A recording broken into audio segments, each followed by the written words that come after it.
Welcome to Bedtime Historia.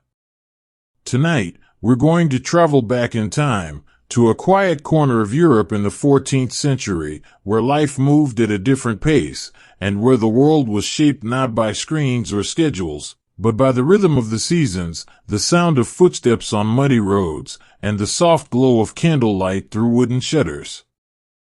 This is a story about people whose lives were often misunderstood, misjudged, or simply forgotten. People who, in their own time, were called criminals.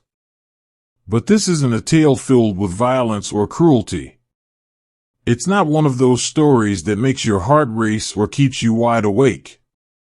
Instead, it's a quiet journey, a gentle walk through the everyday lives of those who lived on the edges of society, yet still found meaning, dignity, and even peace in the small things, the warmth of a fire, the taste of bread dipped in soup, the sound of birds returning at dawn. If you enjoyed what you're hearing, please consider liking this video and subscribing to Bedtime Historia. That way, every night can bring a new story, a new journey, a new moment of calm before sleep. And if you feel like sharing something small tonight, something simple, I'd love to hear from you. Just leave a comment saying where you are right now and what time it is in your part of the world. It doesn't have to be anything big, just a whisper from your world to ours. Now, as we begin this story, I invite you to make yourself even more comfortable. Lower the lights if you haven't already. Close your eyes if you'd like to. Let the outside world fade into the background. There's no rush here. No urgency. Just the soft unfolding of a world that once was, waiting patiently for you to step inside. Part 1, The Small Winter Village, the beginning of a quiet journey. Let's step into a quiet village nestled in the rolling hills of northern England, sometime around the year 1367. It is early winter, and the air has turned crisp, carrying with it the scent of damp earth and wood smoke rising from chimneys. The sky is low and gray, heavy with clouds that promise snow before nightfall. In this place, time moves differently, not by clocks or calendars, but by the rhythm of the seasons, the sound of church bells, and the soft creaking of wooden wheels on dirt paths. The village itself is small, no more than 30 homes built close together for warmth and safety. Smoke curls lazily from rooftops, blending with the mist that rises from the fields. Children play barefoot near the edge of the road, their laughter soft and fleeting like the wind through dry leaves. Chickens scratch at the ground, dogs nap in doorways, and an old man sits on a bench outside his home, watching the world go by with tired eyes. There is no rush here. No urgency. Just life unfolding slowly, like the pages of a well-worn book. And somewhere among these narrow streets and weathered cottages lives a man named Thomas. Thomas is not a young man anymore, perhaps in his late 40s, but he still carries himself with the steady strength of someone who has spent most of his life working the land. His hands are rough from years of labor, his face lined from worry and long winters. He wears a simple wool tunic, patched at the elbows, and thick leather boots that have seen better days. But there is kindness in his eyes, a quiet resilience in the way he walks, as though he knows hardship well, yet refuses to let it define him. He lives in a modest cottage with his wife, Margaret, and their 2 children, a daughter named Eliza and a son named William. Their home is warm despite the cold outside, lit by the glow of a hearth fire that burns steadily throughout the day. Inside, the walls are made of wattle and daub, the floor covered in straw and dried herbs to keep out the chill and bring a little fragrance into the space. There is a wooden table near the window where meals are shared, and a small bed tucked into the corner where the children sleep curled beneath thick wool blankets. Life here is not easy, but it is familiar. Thomas works as a field hand for the local lord, helping to tend the crops during spring and summer, and cutting wood or repairing fences when the seasons turn colder. He does not own land, nor does he dream of riches. What he wants, what he has always wanted, is enough food on the table, a roof that keeps the rain out, and a few quiet evenings by the fire with his family. But lately, even these simple things have become harder to come by. This winter has been particularly harsh, and the harvest was poor. Food is scarce, and coin even scarcer. Margaret has been ill for weeks now, coughing softly into her sleeve every morning, her cheeks pale and drawn. The healer from the next village gave them some herbs to steep into tea, but they cost more than Thomas could afford. Still, he bought them, because what kind of man would he be if he didn't? He tries not to worry too much in front of the children. He smiles when he can, tells stories at night, and sings lullabies in a voice that cracks slightly from exhaustion. But sometimes, after everyone has gone to sleep and the fire has burned down to glowing embers, he sits alone and listens to the wind outside, wondering how he will make it through the rest of the season. And then one evening, after returning from a long day of splitting logs for the Lord's estate, he finds a loaf of bread left outside his door. It is still warm, wrapped in a cloth, placed carefully on the stone step as if someone had meant for him to find it. At first, he thinks maybe Margaret asked a neighbor for help, or perhaps the baker felt pity and left it as a gift.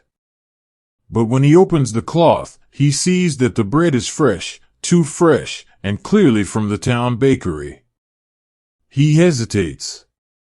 Taking something that doesn't belong to you is a sin, and in this village, sins do not go unnoticed. But then he hears the soft whimper of his youngest child stirring in the bed, and he remembers that the last meal they had was a thin soup of barley and cabbage. So he brings the bread inside. That night, they eat. They don't speak of where it came from. They just sit together, passing the loaf around the table, each taking a small piece, chewing slowly, savoring the taste. And for a moment, just a moment, the worry in Thomas's chest loosens, and he allows himself to feel grateful. But in a village this small, secrets do not stay hidden for long. 2 days later, the baker comes looking for answers. He says he saw someone matching Thomas's description leaving the shop area late in the afternoon. Someone saw the same figure walking quickly down the path toward the outskirts of town. Another person claims to have seen crumbs on the windowsill of Thomas's home. No one accuses him outright, but the silence is enough. By the end of the week, the village elder calls him to the square. It is not a trial, not exactly. There is no judge, no jury, no formal sentence. Instead, it is a gathering, neighbors, friends, even those who once smiled and waved as he passed. They stand in a loose circle around him while the elder speaks, his voice calm but firm. Thomas bows his head. He does not deny it. He knows what he did was wrong. He also knows that in another time, in another place, someone might have taken mercy on him. But this is winter. This is hunger. And this is a world where survival often walks a fine line between necessity and sin. He is not sent to prison, that is a luxury reserved for the wealthy. Instead, he is given a public reprimand, made to stand before the crowd and apologize. Then he is ordered to work extra hours for the village, clearing paths, chopping more wood, helping wherever he is needed. It is not cruel. It is not unjust. It is simply the way things are done here. And so, life continues. Each morning, Thomas wakes before dawn, wraps himself in his coat, and steps outside into the cold. The world is quiet then, before the chickens begin to cluck, before the children wake, before the smoke rises from chimneys. He breathes in the crisp air, feels the weight of the axe in his hand, and begins to work. Sometimes, as he swings the blade into the log, he imagines the faces of those who watched him stand in the square. Some were kind. Some were curious. Others looked away. But none of them offered help. Still, he does not hate them. He understands that in a place where resources are limited, people must protect what they have. He wishes only that kindness had been easier to give. As the days pass, the snow begins to fall in soft, gentle flakes. The village becomes quieter, muffled under a blanket of white. The roads grow slippery, and the nights stretch longer. Inside their cottage, Margaret's cough begins to ease. The children laugh more often. And Thomas, despite everything, finds small moments of peace. One evening, as he sits by the fire with Eliza curled beside him, he tells her a story about a brave knight who once saved an entire village from a dragon. But dragons aren't real, she whispers sleepily. No, he says, brushing a strand of hair from her forehead. But courage is. And with that, she drifts off, her breathing slow and even. Outside, the wind rustles the trees, and the stars begin to appear one by one in the darkening sky. Inside, the fire crackles gently, casting soft shadows along the walls. And Thomas sits a little longer, watching the flames dance, feeling the warmth spread through his tired body. Tomorrow will come soon enough. But for now, there is only this quiet moment. This fragile, fleeting peace. And if you're still listening, dear listener, if your mind has softened, if your thoughts have slowed, if your body feels heavier against the mattress or chair, you may already be drifting. So let me take you just a little deeper. Just a little further into the world of Thomas, of Margaret, of this quiet village in winter. Because there is still more to see. More to feel. More to remember. And if you're ready, we'll continue our journey together in just a moment. For now, breathe in and breathe out. Let the silence settle around you like a warm blanket. And allow yourself to rest. As the days grow colder and the snow settles more deeply around the village, life continues with its quiet rhythm. The morning frost clings to the thatched roofs like a soft white blanket, and the air carries the scent of wood smoke and damp earth. The world outside is still, so still it feels as though time itself has slowed down just enough for you to catch your breath. Inside Thomas's home, the fire burns low but steady. Margaret sits by the hearth now more often than not, wrapped in a woolen shawl, sipping on warm broth made from root vegetables and herbs she dried herself last autumn. She moves slowly these days, her body still weak from illness, but there is color returning to her cheeks, and when she smiles at the children, it reaches her eyes again. Thomas watches her carefully, quietly grateful for each small sign of recovery. He doesn't speak of it out loud, but he knows how close they came to losing her this winter. And so, he tends to her needs without complaint, gathering extra firewood, fetching water from the well even when his hands are numb from the cold, and making sure the children don't disturb her rest too much. It isn't easy, but nothing ever is. Still, there is something strangely comforting about the routine, the way each day unfolds with familiar tasks and quiet moments.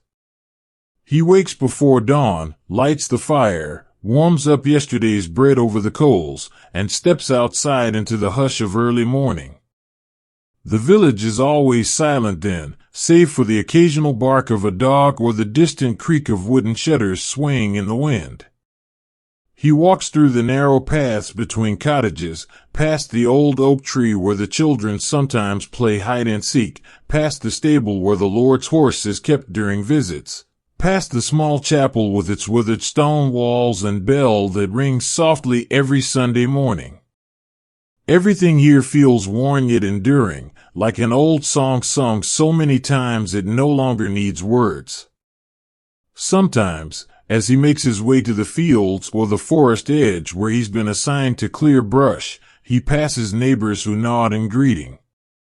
Some offer a simple good morning, while others look away quickly, unsure of what to say after everything that happened. He doesn't blame them. Gossip travels fast in a place like this, and people have always needed someone to point fingers at when things go wrong. But he doesn't hold any grudges. What would be the point? Instead, he focuses on the small joys that remain, a warm meal shared with family, the sound of laughter echoing through the cottage, the feel of snowflakes landing gently on his face as he chops wood under a gray sky. One afternoon, as he works near the edge of the woods, he notices a young boy watching him from behind a tree. It's William, the son of one of the older villagers, a quiet child with curious eyes and a habit of asking questions no one else seems to think of. Thomas pauses mid-swing, wiping his brow with the sleeve of his tunic. "Come closer if you want," he says gently, setting the axe down beside him. "I don't bite." William hesitates for only a moment before stepping forward, boots crunching softly against the frozen ground. "I saw you the other day," the boy says shyly. "At the square." Thomas nods slowly, lowering himself onto a fallen log nearby. "You did," he says.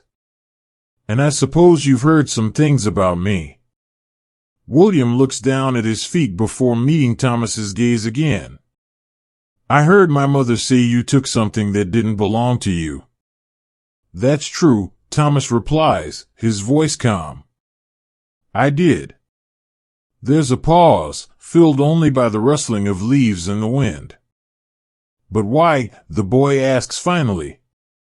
Thomas exhales, watching his breath turn into mist in the cold air. "Because sometimes," he says, "people do things they know aren't right, because they're trying to keep their family safe.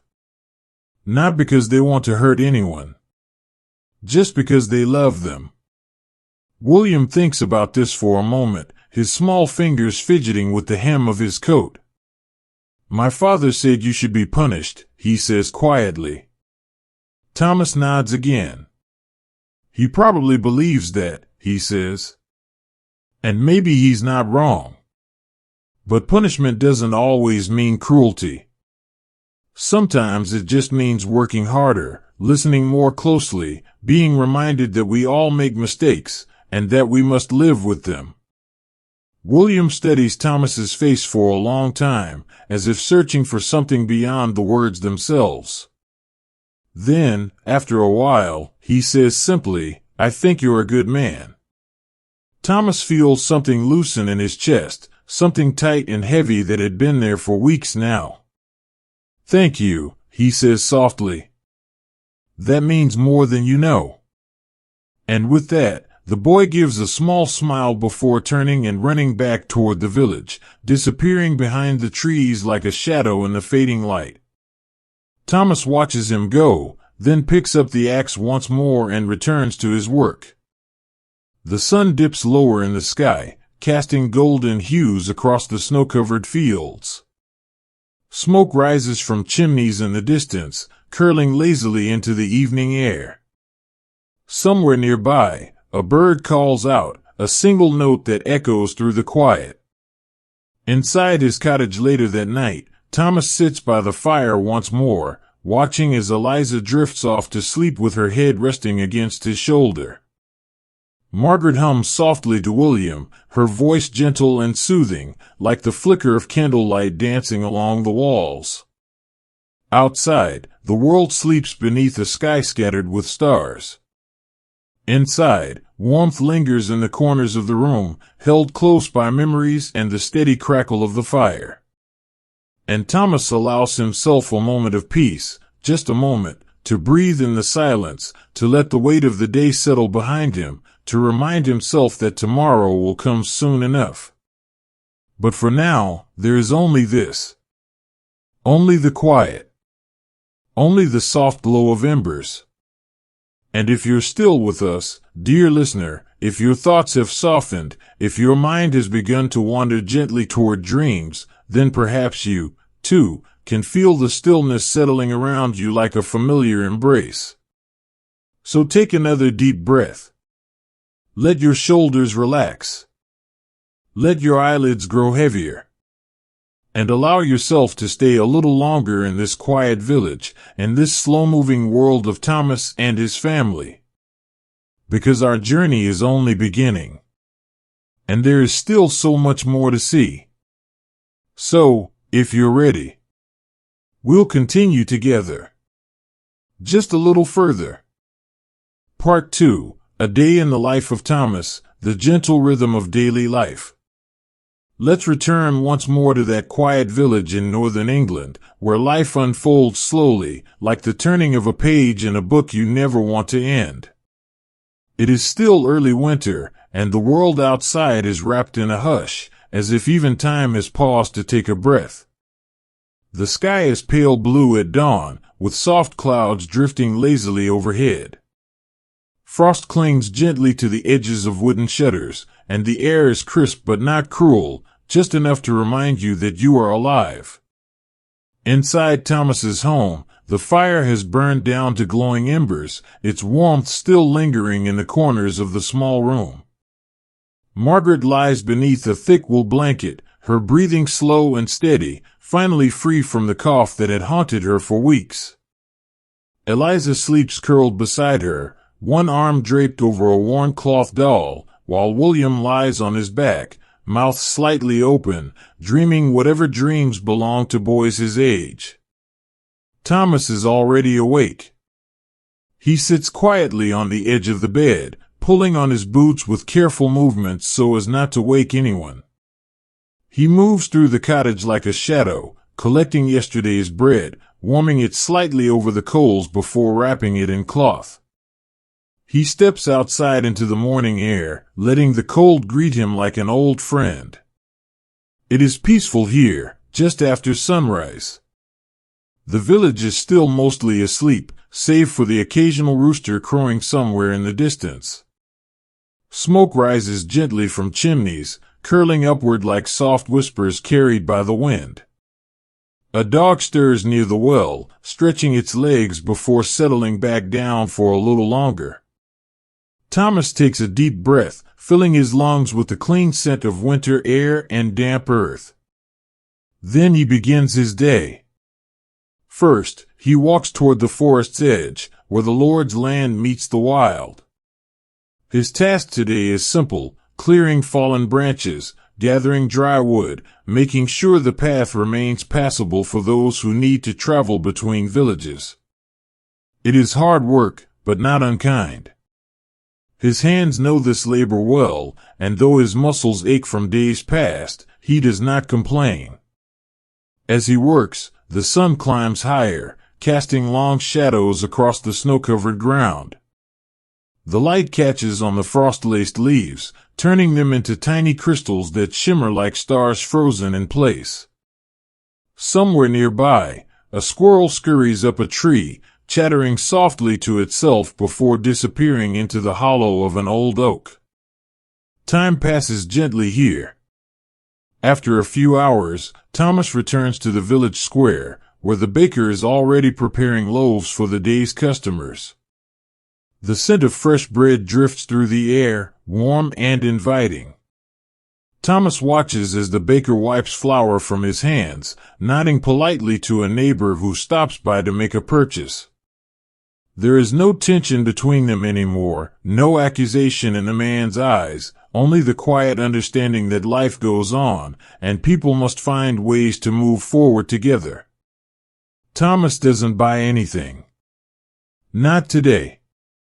But he allows himself a moment to simply breathe in the scent of something familiar, something comforting.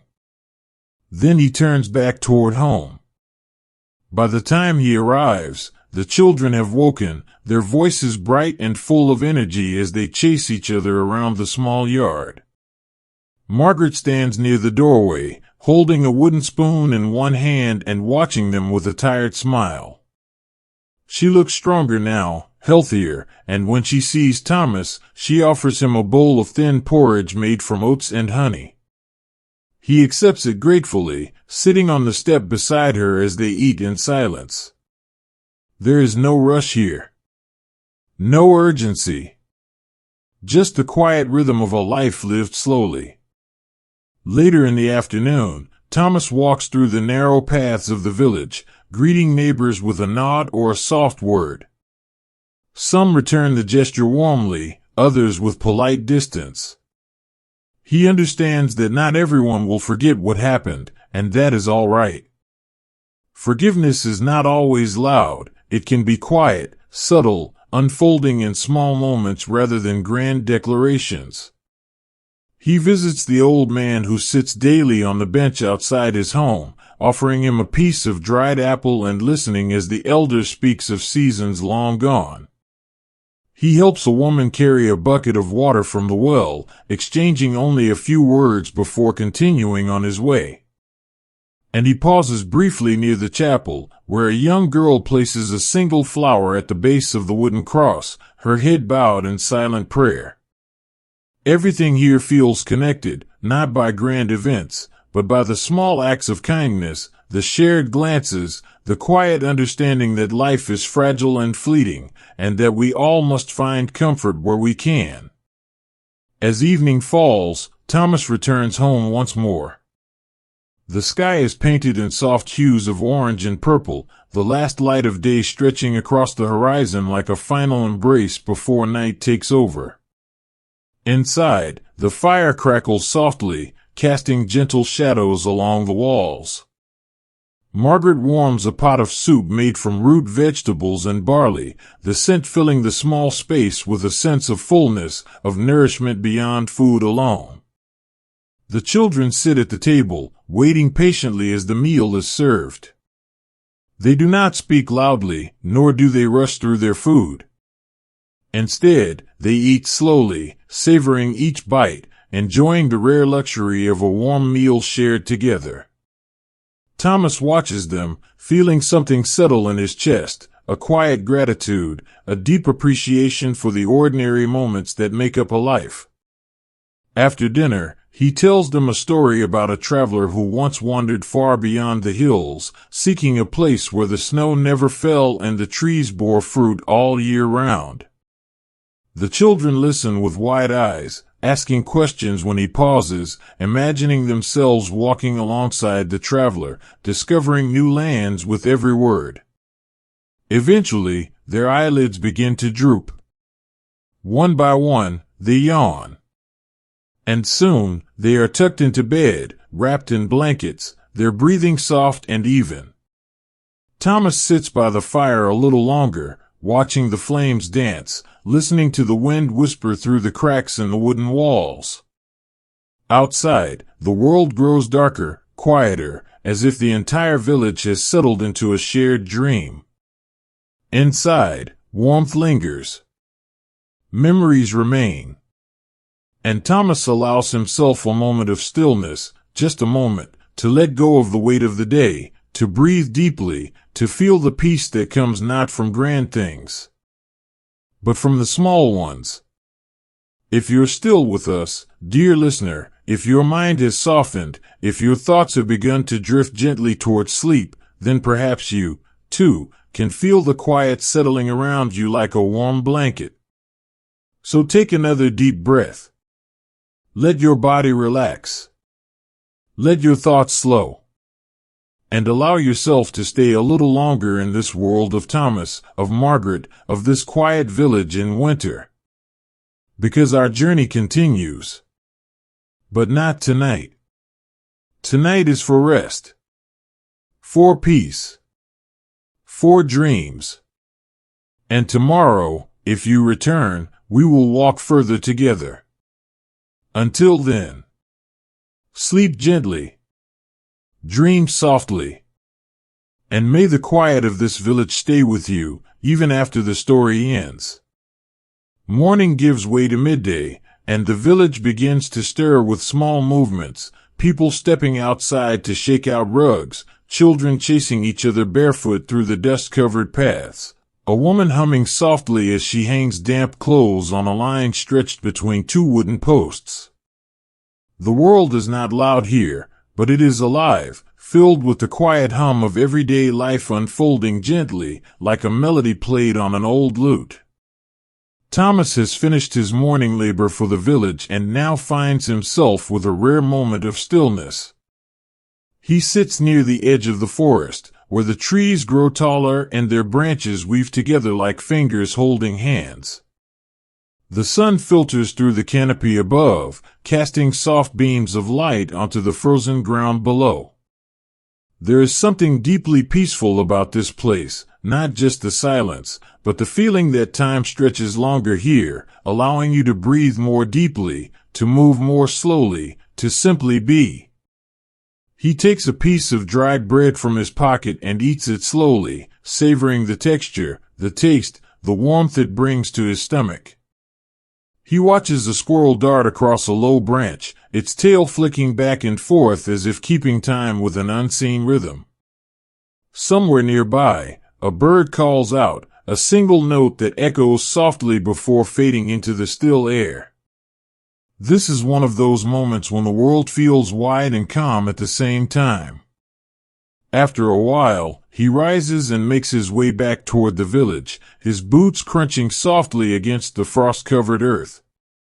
He passes by the blacksmith's home, where smoke curls lazily from the chimney, and the faint sound of hammering can be heard in the distance. He nods to a passing neighbor who returns the gesture with a small smile, and for a brief second, he allows himself to believe that maybe, just maybe, things are beginning to settle again. By the time he reaches his own cottage, Margaret has already begun preparing lunch. She stands over a pot simmering gently on the hearth, stirring with slow, deliberate movements. Her steps are steadier now, her cheeks fuller, and though there is still a tiredness behind her eyes, it no longer carries the weight of illness. She looks up as Thomas enters and offers him a warm glance before returning her attention to the soup. "I saved some fresh herbs for today," she says softly. "They should add a little flavor." Thomas smiles, stepping closer to peer into the pot. "I can smell it already," he replies. "Smells like spring, even in the middle of winter." Margaret chuckles lightly, wiping her hands on her apron before reaching out to touch his arm briefly. "You always did have a way with words," she says. "Even when we had nothing else, you gave me beauty in the smallest things." Thomas feels something shift inside him, something tender, something grateful. He doesn't reply right away. Instead, he simply leans down slightly and presses a gentle kiss to her forehead before moving to sit by the fire. Outside, the wind whispers through the trees, carrying with it the scent of pine and snow. Inside, the warmth of the hearth wraps around them like a familiar embrace. Later that afternoon, Thomas walks toward the center of the village once more, this time with William trailing behind him. The boy skips along beside him, occasionally pausing to poke at a pile of leaves or chase after a stray chicken. His laughter is light, unburdened, and it reminds Thomas of how easily joy can return when the worst of the cold has passed. They stop by the well where a few women are gathered, filling their buckets with fresh water drawn from deep below the earth. One of them, a kind-faced woman named Eleanor, greets Thomas with a nod and offers him a small cloth-wrapped bundle. "For your family," she says simply, placing it in his hand before turning back to her work. Thomas unwraps it carefully to find a handful of dried apples and a small loaf of bread, still warm from the oven. His throat tightens slightly, but he manages a quiet thank you before tucking the bundle under his arm and continuing on his way. William tilts his head up toward him. Why does she give us things? He asks curiously. Thomas thinks for a moment before answering. Because sometimes, he says, people remember what it's like to need help. And when they can, they offer it without being asked. William seems satisfied with that answer and continues walking beside him, content to let the silence stretch between them. As the day moves slowly toward evening, Thomas helps repair a broken fence near the edge of the fields. The wood is withered, worn smooth by years of wind and rain, and he works carefully to replace the damaged slats with sturdier ones. His hands know this task well, and though the cold nips at his fingers, he doesn't mind. There is comfort in movement, in doing something useful with his body, in knowing that even small efforts can make a difference. While he works, a pair of young girls pass by, each carrying a basket full of wildflowers they must have picked from the edge of the woods. They pause briefly, watching him hammer a nail into place before one of them speaks. "Do you know how to fix everything?" she asks. Thomas chuckles, wiping his brow with the sleeve of his tunic. "No," he says. "But I try to learn what I can, one thing at a time." The girls nod thoughtfully before continuing on their way, their baskets swaying gently at their sides. When the task is done, Thomas gathers his tools and heads back toward home. The sky is painted in hues of lavender and gold now, the last light of day stretching long shadows across the snowy ground. Smoke rises gently from chimneys, curling upward like soft whispers carried by the wind. Inside, Margaret has already lit a candle and placed it near the window, where its glow will guide them home in the dark. Eliza sits on the floor weaving a small crown of dried flowers, while William lies on his back, tracing shapes in the air with his finger. Thomas sets the bundle from Eleanor on the table and shares it among them. The children eat eagerly, savoring the sweetness of the dried fruit, while Margaret smiles quietly, her eyes reflecting the candlelight. After dinner, Thomas tells another story, this one about a shepherd who once followed a star across the hills, believing it would lead him to a place where all his worries would disappear. The children listen with wide eyes, asking questions when he pauses, imagining themselves walking alongside the shepherd beneath the vast night sky. Eventually, their eyelids begin to droop. One by one, they yawn. And soon, they are tucked into bed, wrapped in blankets, their breathing soft and even. Thomas sits by the fire a little longer, watching the flames dance, listening to the wind whisper through the cracks in the wooden walls. Outside, the world grows darker, quieter, as if the entire village has settled into a shared dream. Inside, warmth lingers. Memories remain.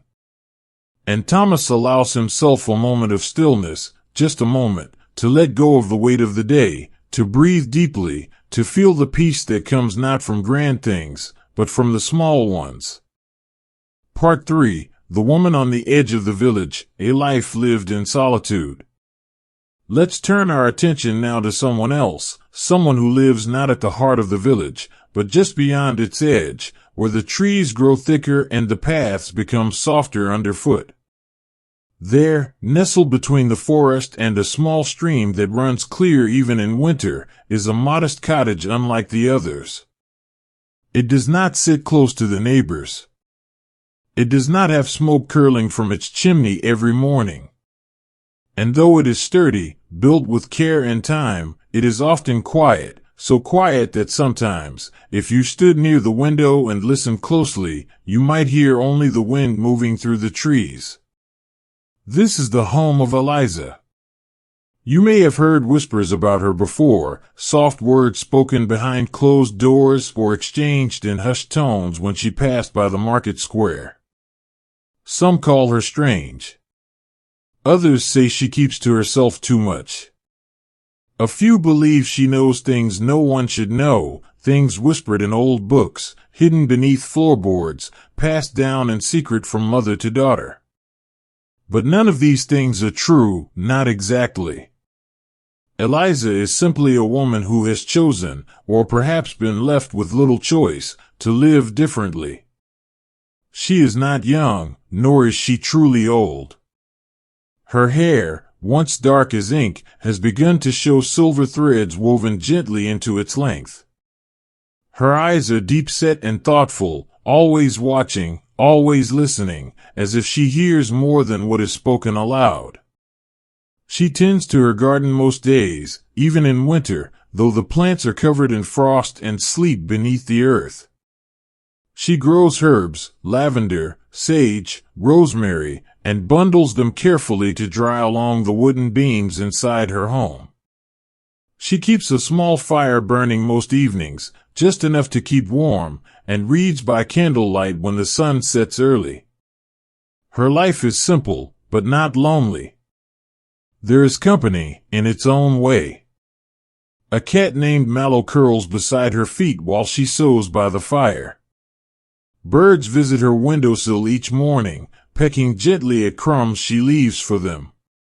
Sometimes, she speaks to the trees outside, telling them stories of seasons long gone, of people who once walked this land, of children who played barefoot in the fields before snow arrived. And though she rarely visits the center of the village, she is not forgotten. Some come to her quietly, those seeking remedies for coughs and fevers, those needing advice for wounds that won't heal, those searching for something they can't quite name. She never asks questions. She listens, nods slowly, and offers what she can, a tincture brewed from roots, a poultice wrapped in cloth, a few words spoken softly in the dim glow of her home. She does not charge for her help. Payment comes in small gestures, a jar of honey, a piece of fresh bread, a child's drawing left on her doorstep with trembling handwriting. And so, life moves forward, quietly and steadily, like the slow turning of an old wheel. One afternoon, as the sky turns pale gray and the first flakes of snow begin to fall, Eliza steps outside to collect wood for the fire. She moves slowly, deliberately, her boots pressing into the soft earth that still remembers summer warmth. The air is crisp, carrying with it the scent of pine and distant smoke. Somewhere nearby, a bird calls out, a single note that echoes briefly before fading into silence. She pauses for a moment, closing her eyes and breathing deeply. There is something peaceful about this kind of stillness, not the absence of sound, but the presence of calm. Inside her cottage later that day, she sits by the fire, mending a torn sleeve with careful hands. The flame dances gently, casting soft shadows across the walls where shelves of dried herbs and worn books line the space. A kettle hangs above the coals, steam rising in gentle swirls. She hums softly to herself, a tune older than memory, passed down through generations. It is not a sad song. It is not a joyful one either. It is simply there. Like the rhythm of breath. Like the turning of the seasons. Like the steady beating of a heart that has known both sorrow and peace. Outside, the snow falls more steadily now, covering the ground in a soft white blanket. Inside, the world feels smaller, quieter, held close like a secret. Later that evening, as darkness settles fully over the land, Eliza lights a second candle and places it near the window. Its glow spreads gently across the wooden floor, casting long lines of light that stretch toward the corners of the room. She opens a book bound in worn leather and begins to read, her voice barely above a whisper, speaking to the night itself. She reads about stars and seasons, about women who once healed with their hands, about villages like this one scattered across distant lands. She reads until her eyelids grow heavy, until the words blur slightly on the page, until the fire burns low and the candle flickers in the quiet. And then, without a sound, she closes the book. Without a word, she blows out the candle. And without hesitation, she lets sleep take her gently, like a river carrying leaves downstream. If you're still with us, dear listener, if your thoughts have softened, if your mind has begun to drift gently toward dreams, then perhaps you, too, can feel the stillness settling around you like a familiar embrace. So take another deep breath. Let your shoulders relax. Let your eyelids grow heavier. And allow yourself to stay a little longer in this quiet world of Eliza, of solitude and strength, of whispered stories and quiet nights. Because our journey is only beginning. And there is still so much more to see.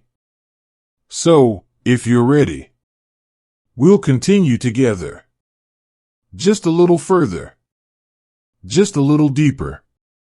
Into the lives of those who lived quietly, who loved deeply, who endured without fanfare, and who, in their own small ways, shaped a world that once was. A world waiting patiently for you to return. As the days pass and the snow continues to fall in soft, gentle waves, the village grows quieter, its streets less traveled, its voices more muffled beneath layers of wool and wood smoke.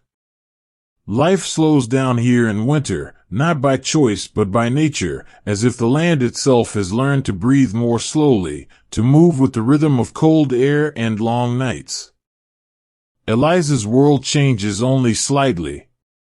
She still rises early, before the sun has fully lifted itself above the horizon, when the sky is painted in shades of gray and lavender, and the world feels wrapped in a hush that belongs only to those who are awake first. She lights a small fire, just enough to warm her hands, and boil a pot of water for tea made from dried mint and elderflower. The scent spreads through the cottage like a quiet promise that today, like yesterday, will unfold gently. She steps outside barefoot, despite the chill, letting the cold earth press against her soles. It grounds her, reminds her that she is still here, still breathing, still part of this world, even if it sometimes forgets her name. The forest behind her home stretches wide and deep, its trees standing tall like silent sentinels watching over the land. In the mornings, birds gather along the branches, their songs light and fleeting, like thoughts that come and go without settling. Sometimes, Eliza watches them for a while, listening to the way they speak to each other in short bursts and gentle calls. There is comfort in knowing that even in solitude, there is company. Later that morning, she walks toward the stream that runs just beyond her garden. Its surface is beginning to frost at the edges, but the center still moves gently, carrying with it the whispers of leaves and twigs caught in its current. She bends down carefully, dipping her fingers into the water, feeling its coolness seep into her skin. This is where she gathers herbs in spring, where she washes her cloth and listens to the wind move through the reeds. Now, in winter, it offers something else, a quiet place to sit, to think, to simply be. She breathes in deeply, closing her eyes for a moment. The world feels slower here. Time stretches. Thoughts soften.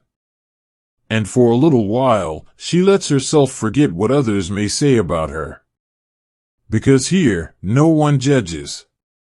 Here, no one watches. Here, she is simply Eliza. A woman who lives quietly.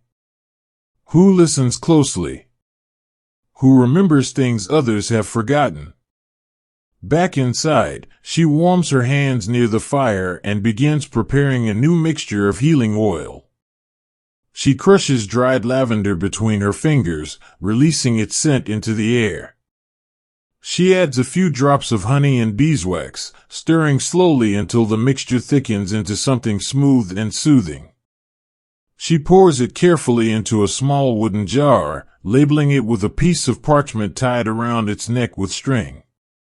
It is meant for Margaret. A gift, left quietly on the doorstep of Thomas's home later that afternoon, when no one is watching. She doesn't knock. She doesn't wait. She simply places it there and turns back toward the forest, disappearing into the quiet once more. That evening, as twilight settles over the village, Eliza sits by the window, watching the stars begin to appear one by one in the darkening sky. There is no rush here. No urgency. Just the slow unfolding of night, like a curtain drawn across the world. Inside, the fire crackles softly, casting long shadows along the walls. Mallow curls beside her feet, his breathing deep and steady, already lost in dreams.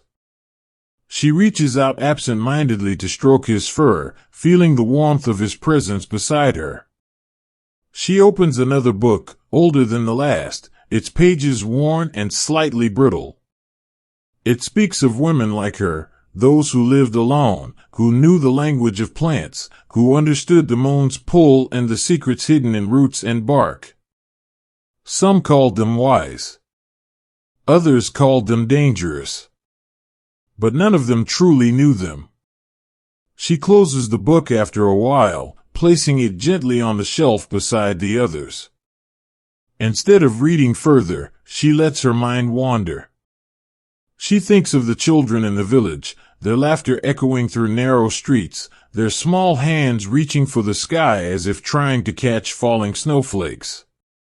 She thinks of Thomas and Margaret, sitting together by their own fire, sharing stories and warmth. She thinks of William, who once asked her why people do things they know aren't right, and how she had answered him honestly, without judgment. She wonders if he remembers her words. She wonders if anyone ever does. Outside, the wind moves through the trees, carrying with it the soft scent of pine and damp earth.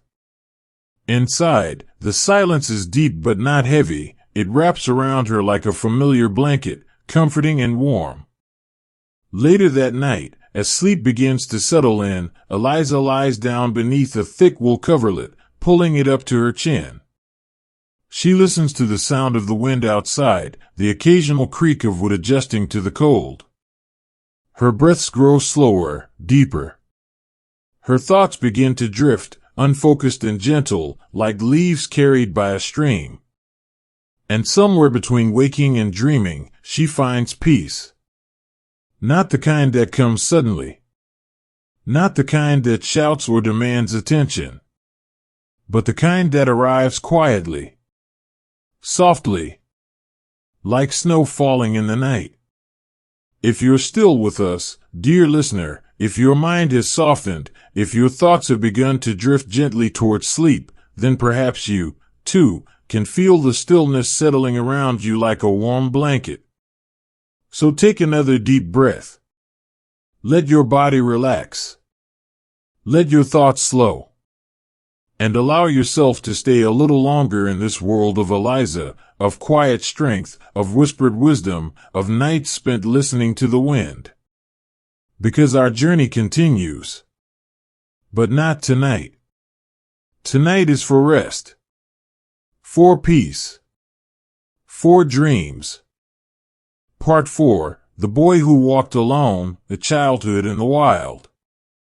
Let's follow a path that leads beyond the village, past the last cottage, past the fields where farmers once worked under summer sun, past the place where the trees grow taller and their shadows stretch long across the ground even at midday. This is where the world feels wider, where the air carries fewer voices and more birdsong, where the wind moves freely through branches without interruption. And somewhere along this quiet edge of civilization lives a boy named William. He is not truly alone, though many believe he is. He has no parents, no home with a hearth fire burning behind thick wooden walls, no warm bed waiting for him at night. But he does have the forest. And in his own way, he belongs to it as much as it belongs to him. William is perhaps 10 or 11 years old, his age uncertain, measured more by seasons than by numbers.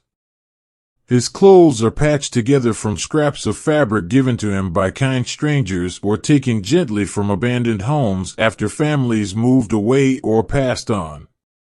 His boots are worn thin at the soles, but they still hold up against the cold earth beneath them. His hair is dark and wild, often tangled from days spent wandering without comb or care. But his eyes, they are bright. They watch everything. They listen. They remember. And they never stop searching for food, for shelter, for someone who might look at him without suspicion in their gaze. William spends his days walking paths few others take. He knows the shape of every tree, the sound each branch makes when the wind moves through it. He can tell which mushrooms are safe to eat and which should be left untouched. He understands the rhythm of birds calling to one another at dawn, the soft rustling of animals moving beneath leaves, the scent of rain before it arrives. He doesn't fear the wild. In fact, he finds comfort in it. Because here, no one tells him he must earn his place. Here, no one decides what he is allowed to take. Here, he is simply himself. One morning, just after sunrise, William wakes beneath the shelter of a large oak tree, curled beneath layers of dry leaves and an old woolen cloak gifted to him by a woman he once helped carry firewood back to her home. The sky above is pale blue, streaked with soft clouds that drift lazily across the horizon. Frost clings to the grass around him, catching the first light of day like tiny crystals scattered across the earth. He breathes deeply, watching his breath turn into mist in the cold air. Then he rises slowly, stretching his arms toward the sky, feeling the stiffness in his limbs from sleeping on the hard ground. He brushes the leaves from his clothes, adjusts the scarf wrapped loosely around his neck, and begins walking. The forest welcomes him as always. He moves carefully through the underbrush, stepping over roots, avoiding patches of icy ground where a misstep could send him tumbling. He listens closely, to the sound of water trickling nearby, to the distant call of a fox, to the gentle creaking of branches overhead. Today, he is looking for berries. They don't grow abundantly this time of year, but some remain tucked beneath bushes, hidden beneath frost-covered leaves. He plucks them carefully, placing them in a small cloth pouch tied to his belt. They are sour, but sweet enough to remind him of summer mornings when the sun warmed his skin and the world felt less heavy. Later, he follows the stream until it widens slightly, its current slow but steady. He kneels beside it, dipping his hands into the water to wash the dirt from his fingers. He drinks deeply, letting the coolness fill his stomach before standing again. The sun climbs higher now, casting long shadows across the forest floor. Birds move through the trees, their songs light and fleeting. Somewhere nearby, a squirrel scampers up a trunk, chattering softly to itself before disappearing into the hollow of a tree. William watches it go. Then he continues walking. By midday, he reaches the edge of the village again, not close enough to be seen easily, but near enough to feel its presence. He watches from a distance as people move about their daily tasks, women hanging laundry, men chopping wood, children chasing each other barefoot through dust-covered paths. He could walk closer. He could knock on a door and ask for something warm to eat. But he doesn't. Instead, he turns back toward the trees, knowing that some places do not welcome him the way the forest does. Still, he does not feel bitter. He understands that people must protect what they have. That kindness is not always easy to give. That sometimes, the world forgets those who live quietly, who ask for little, who leave no footprints behind. And so, he walks on. Later that afternoon, he finds a clearing where the sunlight filters through the canopy in golden beams.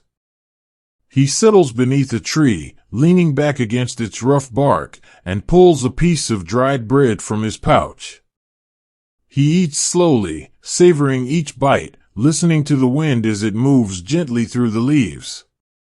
There's peace here. Not the kind that comes from certainty. Not the kind that comes from having everything you need. But the kind that comes from learning how to survive, how to find joy in small things, how to keep walking even when the road ahead is unclear. As evening approaches, the sky begins to darken, painted in hues of lavender and gold. The forest grows quieter, as if preparing for sleep. Crickets begin their soft chorus in the underbrush.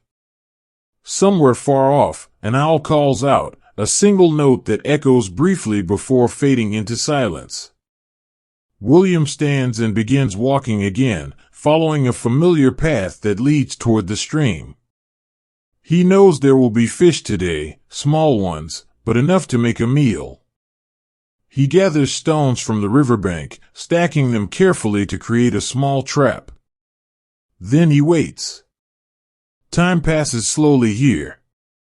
Minutes stretch into hours. And eventually, he catches 2 small fish.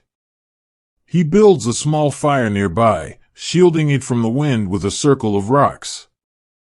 He cooks the fish carefully, turning them over the flames until the flesh is warm and flaky.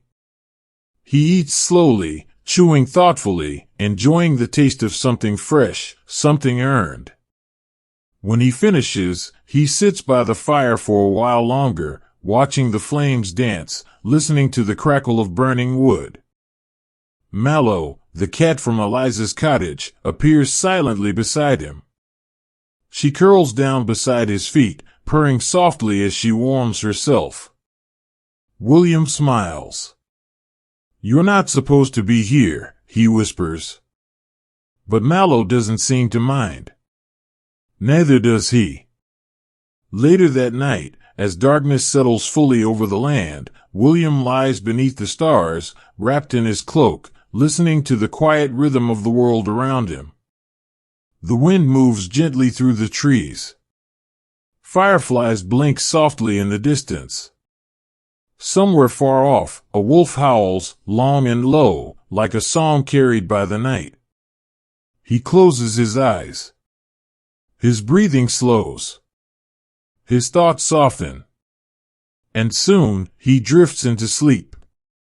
If you're still with us, dear listener, if your mind has softened, if your thoughts have begun to drift gently toward dreams, then perhaps you, too, can feel the stillness settling around you like a warm blanket. So take another deep breath. Let your body relax. Let your thoughts slow. And allow yourself to stay a little longer in this world of William, of quiet strength, of whispered wisdom, of nights spent listening to the wind. Because our journey continues. But not tonight. Tonight is for rest. For peace. For dreams. And tomorrow, if you return, we will walk further together.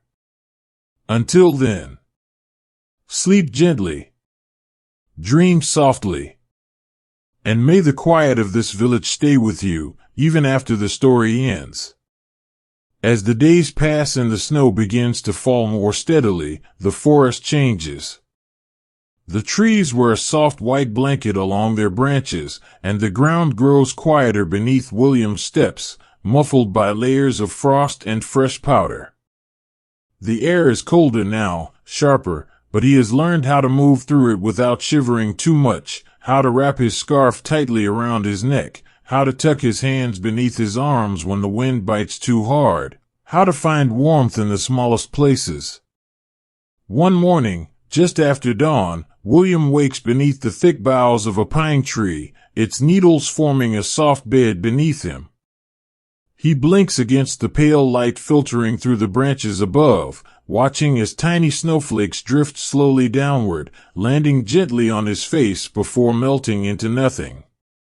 He breathes deeply, feeling the crispness of the air fill his lungs, and for a moment, he simply lies there, letting the quiet settle around him like a familiar blanket. He doesn't rush, there is no place he must be. No one waiting for him. Just the stillness of the world waking up around him. After a while, he sits up slowly, brushing snow from his cloak and stretching his legs. His boots are damp from the night's cold, but they still hold together well enough. He reaches into his small pouch and pulls out a piece of dried bread left over from yesterday. It is hard and dry, but he chews it slowly, savoring each bite, letting the warmth of food spread through his stomach. Then he stands and begins walking. The forest is different in winter, not empty, not silent, but softer somehow. The birds sing less often, though their songs still return now and then, like old memories whispering through the trees. The animals move carefully, leaving behind faint tracks in the snow, traces of where they have passed. And the wind moves differently too, slower, gentler, as if even it has learned to breathe more calmly in this season. William follows a path only he seems to know. It winds between trees, past fallen logs covered in moss, across frozen puddles that crack slightly under his weight. He walks with quiet steps, careful not to disturb the peace around him. He listens, to the rustling of leaves caught in the breeze, to the distant sound of a stream still running beneath its icy edges, to the soft creaking of branches adjusting to the cold. And then, something catches his eye. A red ribbon tied loosely around a low branch. He pauses, tilting his head curiously. He knows this ribbon. He remembers seeing it once before, tied around the wrist of a woman who lived near the edge of the village, a woman with silver-threaded hair and kind eyes, who always seemed to know when someone needed help. Eliza. He steps closer, reaching out to touch the ribbon gently. It flutters slightly in the breeze, as if waving at him. He smiles. She must have left it here for him. A message. A gift.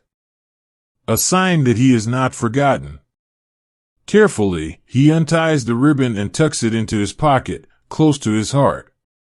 Then he continues walking. Later that afternoon, he finds himself near the stream again, where the water still flows quietly beneath its thin layer of ice. He gathers stones once more, building a small trap along the shallower part of the bank. He watches patiently as fish move beneath the surface, their shadows flickering in the golden light of the late afternoon sun. But today, something is different. Someone else is here. William turns slowly, scanning the trees nearby. And then he sees her. A girl, about his age, standing just beyond the tree line, holding a basket filled with wildflowers and dried herbs. Her cheeks are rosy from the cold, and she watches him carefully, neither stepping forward nor retreating. He recognizes her. She lives in the village, though he doesn't know her name. He has seen her once or twice before, walking beside her mother, peering out from behind wooden shutters, watching the world go by with curious eyes. Now, she is watching him. For a long moment, neither of them speaks. Then, finally, she takes a step closer. "I saw you last week," she says softly. "Near the bakery."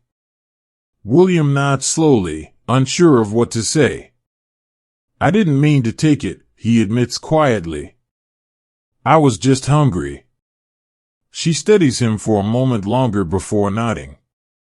"I know," she says. "My mother said so too." There is silence again, comfortable this time, not heavy. Then she holds out the basket. "For you," she says simply. William looks down at the offering, dried apples, a small loaf of warm bread, and a handful of nuts wrapped in cloth.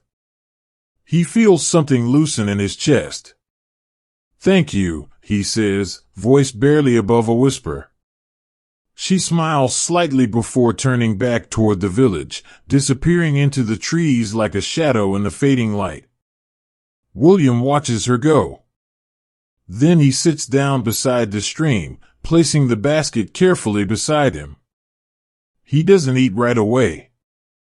Instead, he just holds the bread in his hands, feeling its warmth, letting the kindness settle inside him like sunlight through a window.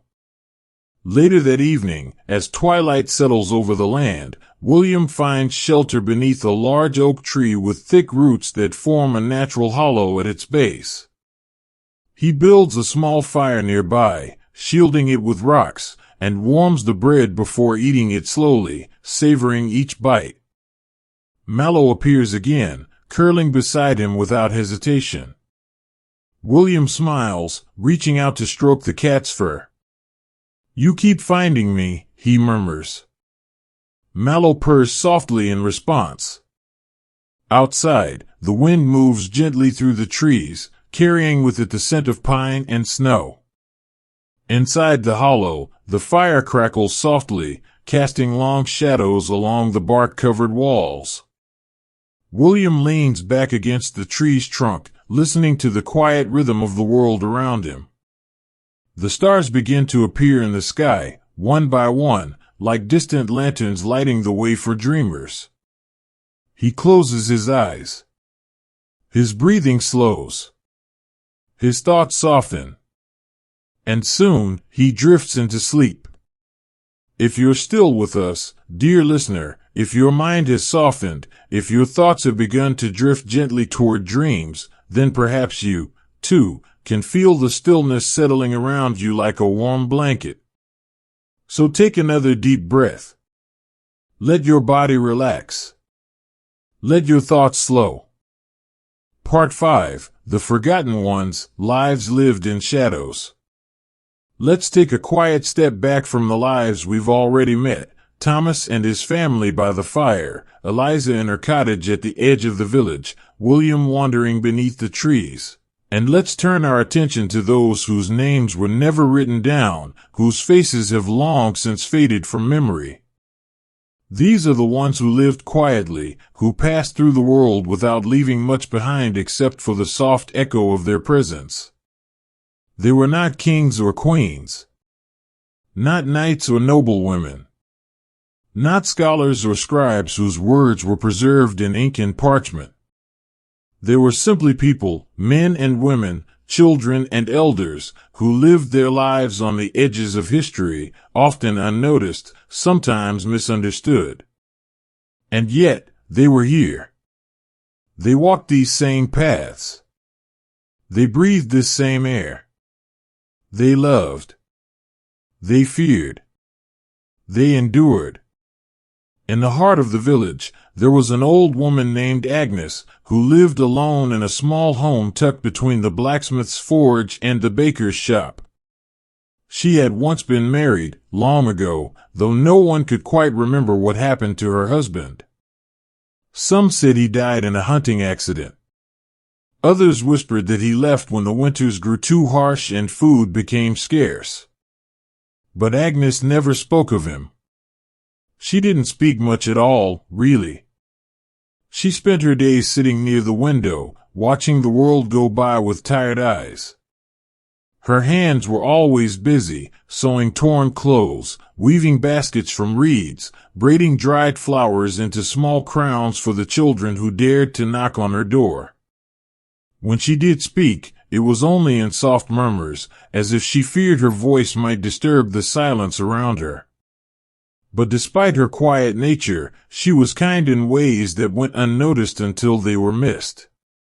She left fresh bread outside the homes of those who had fallen ill. She warmed water for travelers passing through on cold nights.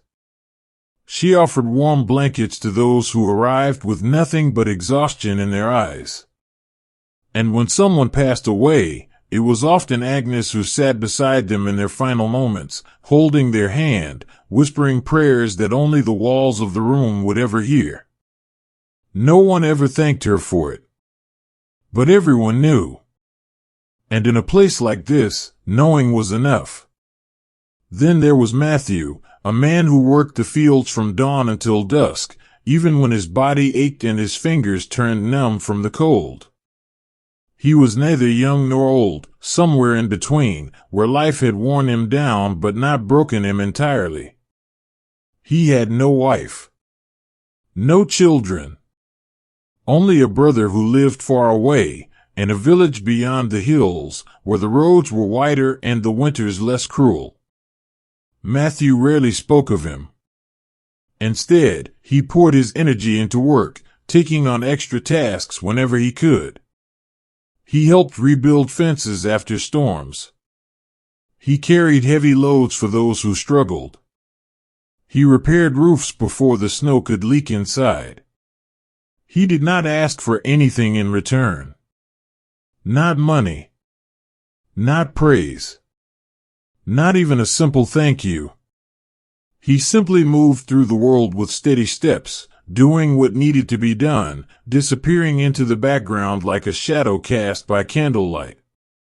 Sometimes, when the evening grew late and the fire in his small home burned low, he would sit by the window and look out toward the forest, as if searching for something he couldn't quite name.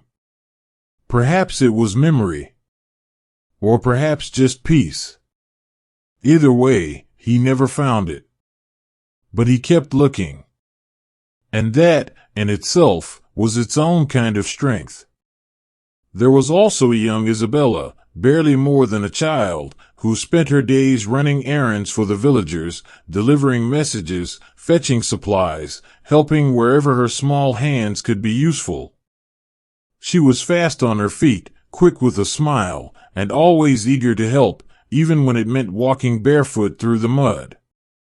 Her mother had died years ago, and her father drank more than he should, so she learned early how to make herself useful to others. It was not a choice, not exactly, it was survival. But unlike some who hardened because of hardship, Isabella remained soft. She still laughed easily. Still shared whatever food she had. Still listened when someone needed to talk. Even when she had nothing else to give, she gave kindness. And sometimes, that was the most valuable thing of all. These were the forgotten ones, the people who lived in the shadows of history, who never made headlines or earned titles, who never held power or wealth. They were not criminals, not truly. But they were often overlooked, sometimes judged, and occasionally punished for things they did not intend. Yet still, they lived. They loved. They cared. And in their own quiet ways, they shaped the world around them. One evening, as twilight settled over the village and the first stars appeared in the sky, each of them returned to their homes. Agnes lit a single candle and sat by the window, watching the world drift into sleep. Matthew sat by his fire, warming his hands slowly, letting the warmth spread through his tired bones. Isabella curled up beneath a thin blanket, dreaming of places far beyond the hills. And somewhere in the forest, William looked up at the same sky, tracing constellations with his eyes. Eliza stirred a pot of herbs gently over the coals, humming softly to herself. And Thomas held his children close, whispering stories into the night. Each of them separate. Each of them different. But all part of the same quiet rhythm. The same gentle heartbeat of a world that often forgets, but never truly lets go. If you're still with us, dear listener, if your thoughts have softened, if your mind has begun to drift gently toward dreams, then perhaps you, too, can feel the stillness settling around you like a warm blanket. So take another deep breath. Let your body relax. Let your thoughts slow. Let's walk a little further through this quiet world, past the familiar paths and known faces, into the corners where stories were never told out loud but still lived on in small gestures and whispered words, in the way people moved through their days without asking for much. There was a man named Elias who rarely spoke, though not because he had nothing to say. He simply found that silence suited him better than words. He worked as a shepherd most days, tending to a small flock of sheep that wandered the hills just beyond the village. He knew each one by name, by shape, by the way they followed him like shadows across the grassy fields. Elias had once been married, long ago, before illness took his wife and left him with only memories and a child too young to understand what had happened. That child grew up and eventually left, seeking work in a town farther south where the winters were kinder and the wages steadier. Now, Elias was alone. But he did not seem lonely. He rose early each morning, wrapped in a heavy woolen coat, and walked with steady steps toward the hills. His dog, a loyal companion with fur the color of dry leaves, trotted beside him, always watching, always listening.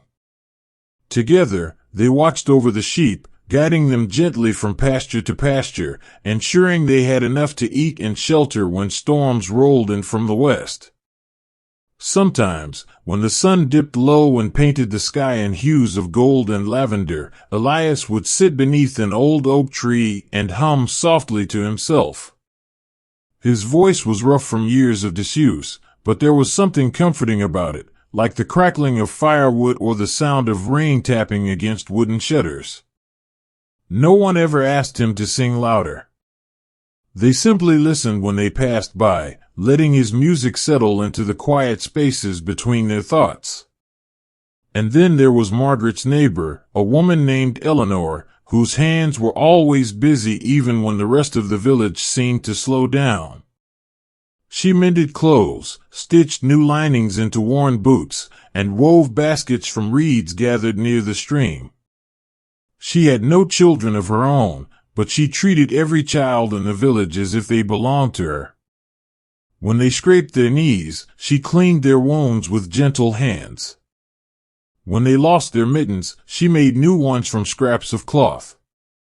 And when they needed someone to listen, she offered her lap and her time without hesitation. Eleanor believed in kindness the way others believed in prayers. It was not loud. It was not dramatic. But it was constant. And in a place where survival often meant looking after yourself first, her generosity stood out like a candle burning in the dark. Then there was old Thomas, not the same Thomas we met earlier, but another man with the same name, who had once been a soldier before age slowed his steps and softened his gaze. He sat outside his home most mornings, watching the world go by with tired eyes and a cup of warm tea resting beside him.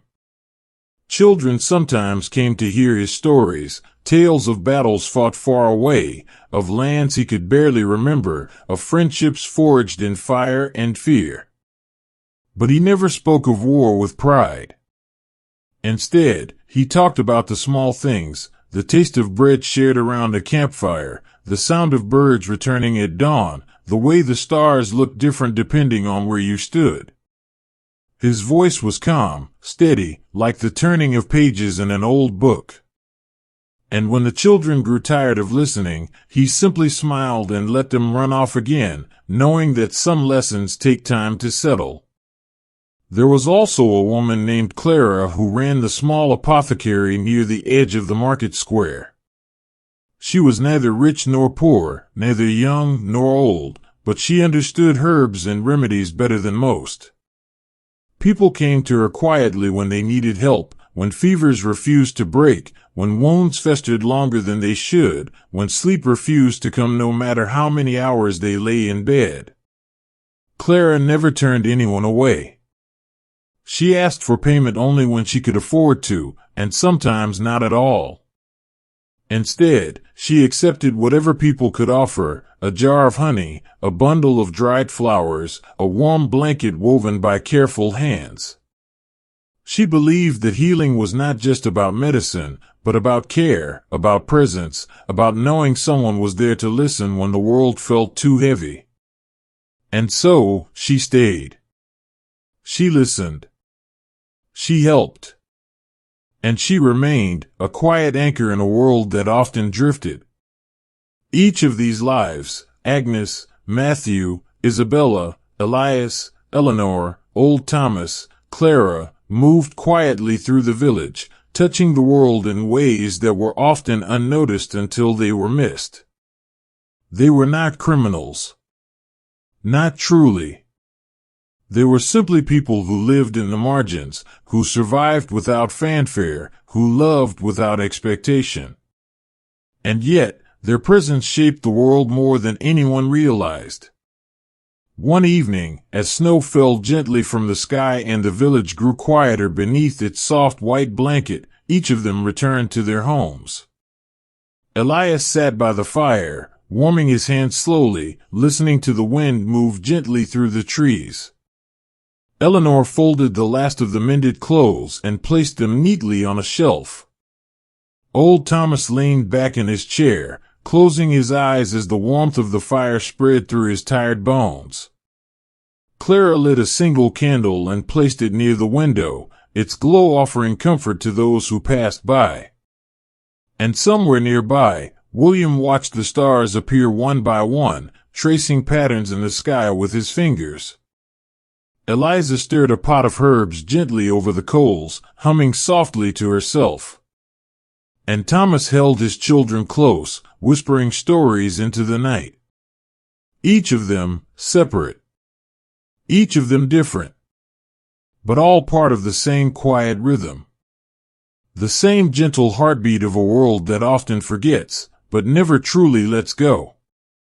If you're still with us, dear listener, if your thoughts have softened, if your mind has begun to drift gently toward dreams, then perhaps you, too, can feel the stillness settling around you like a warm blanket. So take another deep breath. Let your body relax. Let your thoughts slow. And allow yourself to stay a little longer in this world of forgotten souls, of quiet strength, of whispered wisdom, of nights spent listening to the wind. Because our journey continues. But not tonight. Tonight is for rest. For peace. For dreams.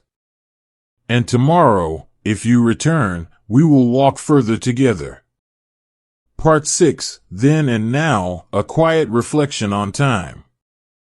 Let's take a quiet moment now to step back, not from the people we've met, but from the time they lived in.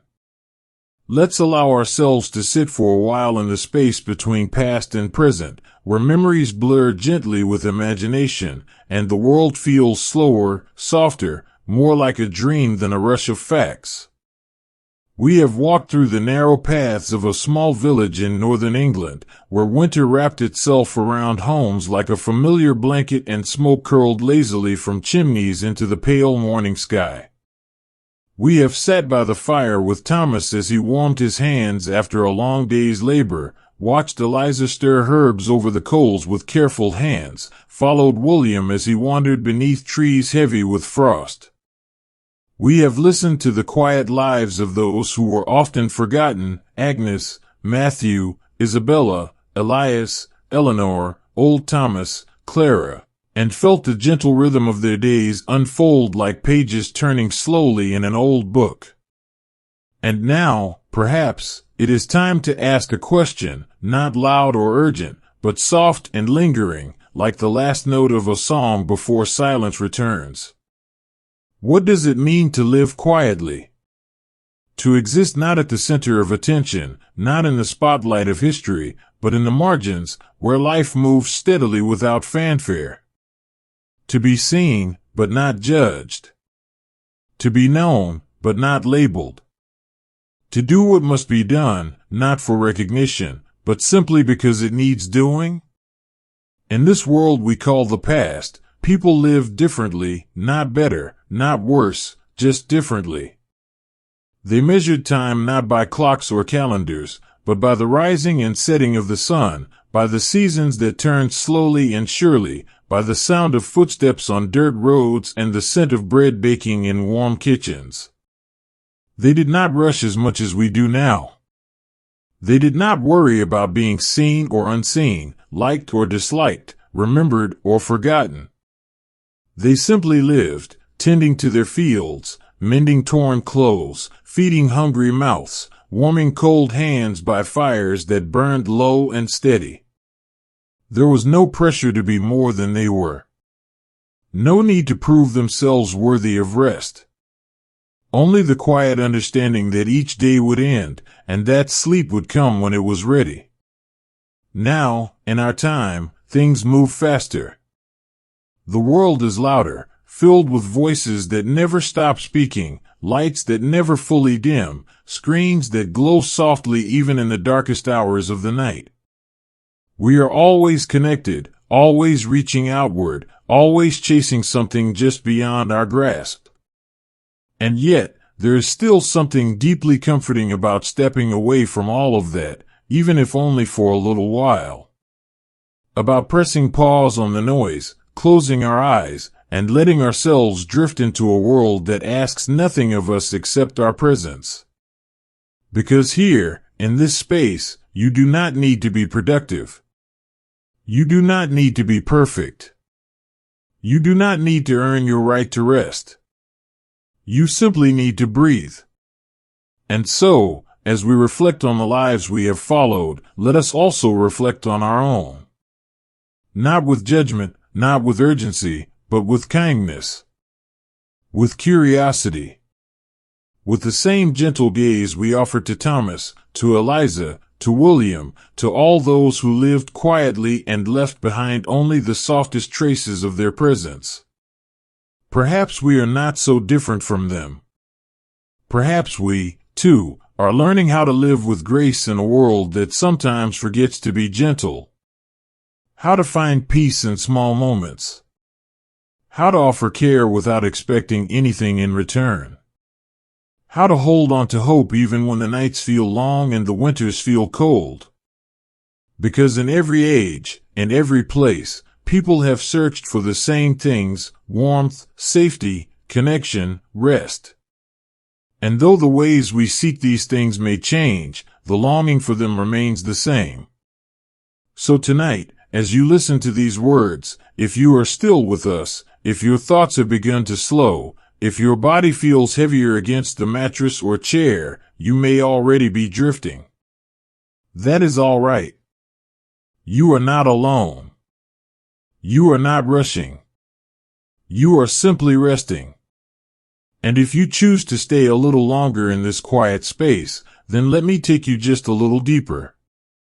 Let me guide you further into the reflection we began, into the gentle unfolding of time and memory, into the quiet understanding that we are all part of something bigger than ourselves. Because even though centuries separate us from those who once walked these same paths, we are still connected by the same breath, the same heartbeat, the same need for peace. And perhaps, in remembering them, we remember something about ourselves, too. Something soft. Something kind. Something worth holding close as we prepare to rest. If you're still listening, dear listener, then let's continue together. Just a little further. Just a little deeper. Into the heart of this quiet reflection. Where time slows. Where stories linger. And where, for a moment at least, everything feels still.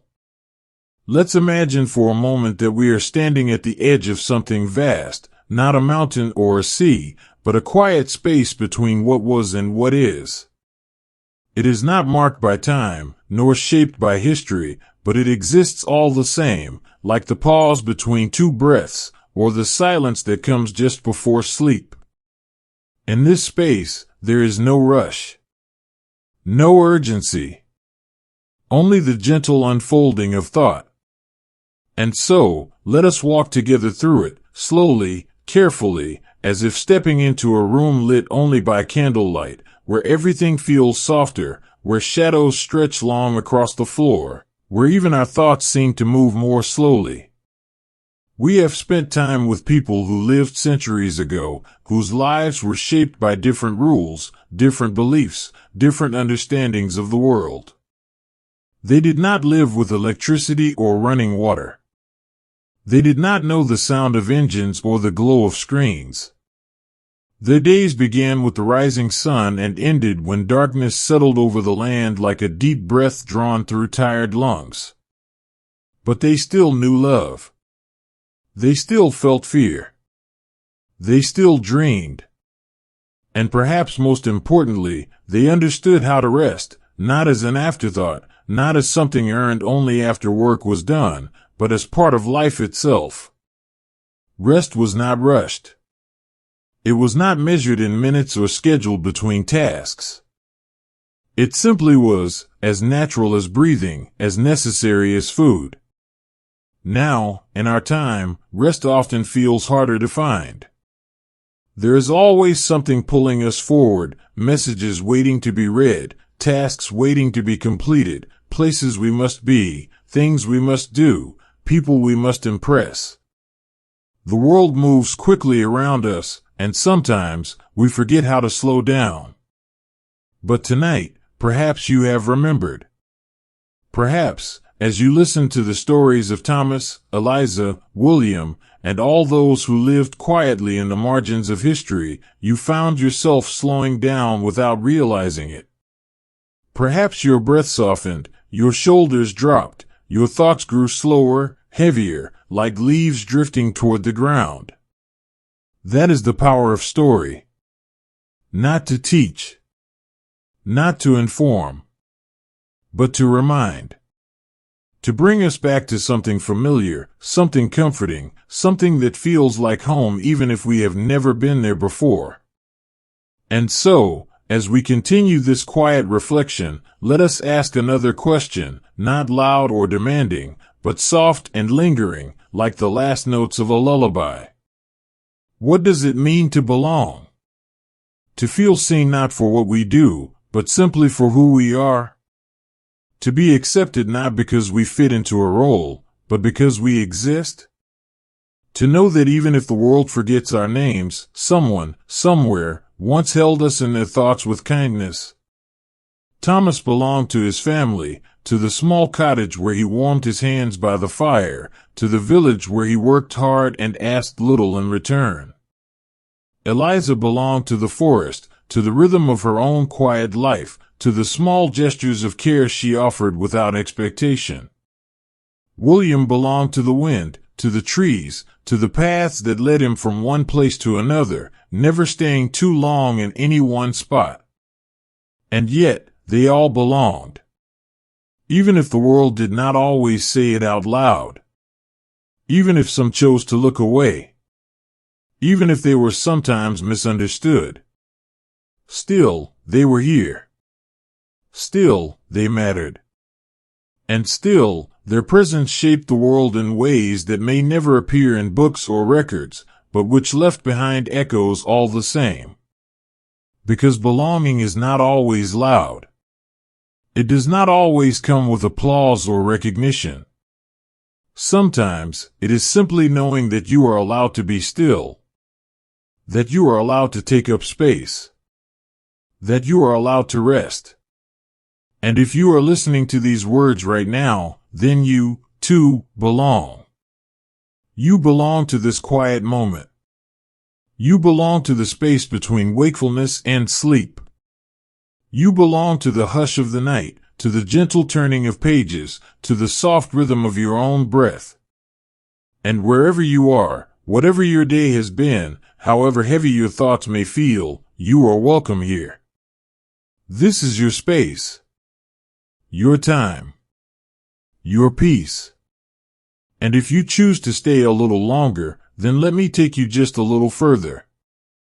Let me guide you gently toward the final chapter of our journey. Together, we will step into the closing moments of this quiet world, where dreams begin to gather like stars in the sky. Where stories end. And where rest begins. If you're still with us, dear listener, if your mind has softened, if your thoughts have begun to drift gently toward dreams, then perhaps you, too, can feel the stillness settling around you like a warm blanket. So take another deep breath. Let your body relax. Let your thoughts slow. and allow yourself to stay a little longer in this world of quiet reflection, of whispered wisdom, of nights spent listening to the wind. Because our journey continues. But not tonight. Tonight is for rest, for peace, for dreams. And tomorrow, if you return, we will walk further together. Part 7, The End of the Journey, A Gentle Farewell.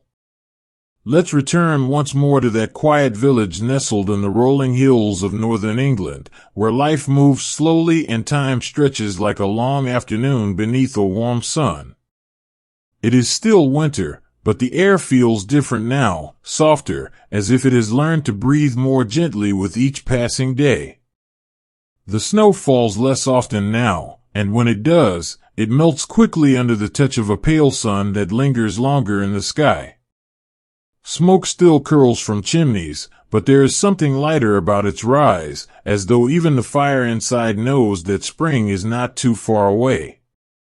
Thomas walks through the narrow paths between cottages with steady steps, his boots pressing softly into the earth that begins to remember warmth. He carries a bundle of wood in one arm and a small cloth-wrapped loaf of bread in the other, gifts for Eliza, left quietly at her doorstep before she wakes. He doesn't knock. He doesn't wait. He simply places them there and turns back toward home, disappearing into the quiet morning. Inside his cottage, Margaret sits by the fire, humming softly to herself as she stirs a pot of soup made from root vegetables and barley. Her cheeks are fuller now, her eyes brighter, and though there is still a tiredness behind her gaze, it no longer carries the weight of illness. She watches as Eliza weaves a small crown of dried flowers, while William lies on his back, tracing shapes in the air with his finger. They do not speak much. There is no need. Instead, they simply are, together, warm, safe.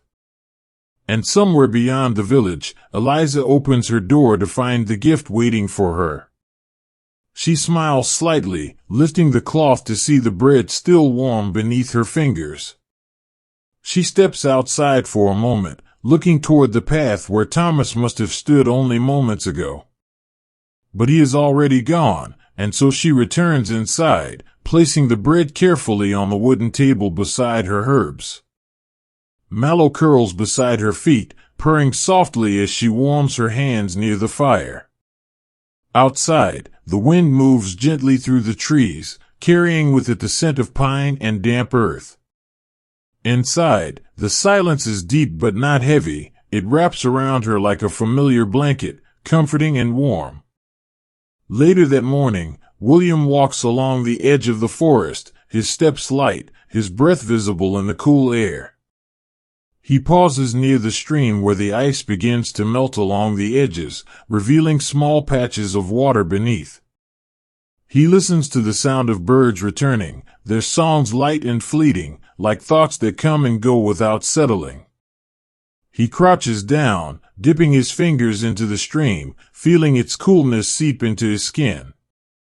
Then he looks up at the sky. It is pale blue today, streaked with soft clouds that drift lazily across the horizon.